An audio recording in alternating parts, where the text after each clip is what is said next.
2 Kings, chapter 11.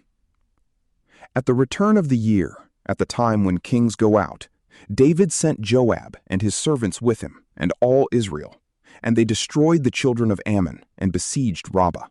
But David stayed at Jerusalem. At evening, David arose from his bed and walked on the roof of the king's house. From the roof, he saw a woman bathing, and the woman was very beautiful to look at. David sent and inquired after the woman. One said, "Isn't this Bathsheba, the daughter of Eliam, Uriah the Hittite's wife?" David sent messengers and took her, and she came into him, and he lay with her. For she was purified from her uncleanness, and she returned to her house.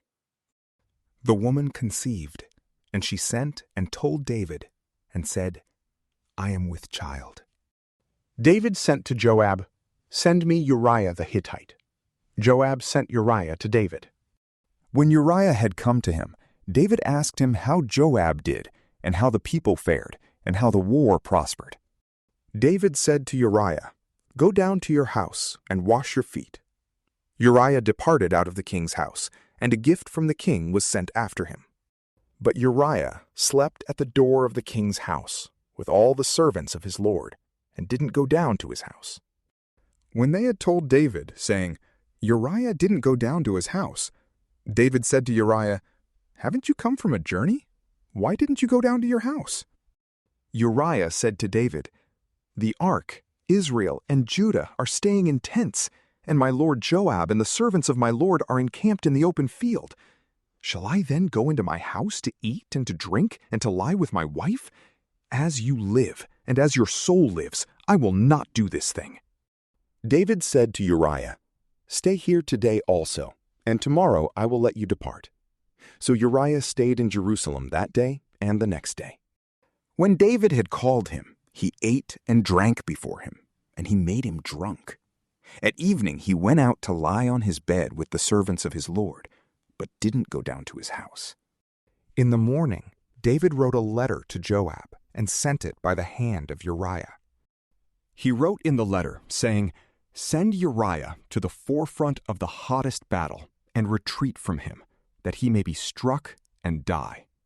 When Joab kept watch on the city, he assigned Uriah to the place where he knew that valiant men were. The men of the city went out and fought with Joab. Some of the people fell, even of David's servants, and Uriah the Hittite died also. Then Joab sent and told David all the things concerning the war.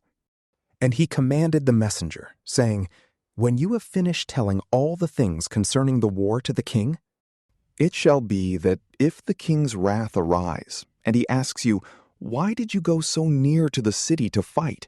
Didn't you know that they would shoot from the wall? Who struck Abimelech, the son of Jerubbesheth? Didn't a woman cast an upper millstone on him from the wall, so that he died at Thebes? Why did you go so near the wall?' Then you shall say, 'Your servant Uriah the Hittite is also dead.'" So the messenger went and came and showed David all that Joab had sent him for. The messenger said to David, "The men prevailed against us and came out to us into the field, and we were on them even to the entrance of the gate. The shooters shot at your servants from off the wall, and some of the king's servants are dead, and your servant Uriah the Hittite is also dead." Then David said to the messenger, "Tell Joab, don't let this thing displease you, for the sword devours one as well as another. Make your battle stronger against the city and overthrow it. Encourage him." When Uriah's wife heard that Uriah, her husband, was dead, she mourned for her husband. When the mourning was past, David sent and took her home to his house, and she became his wife and bore him a son. But the thing that David had done displeased the Lord. From PrayLamp, peace be with you.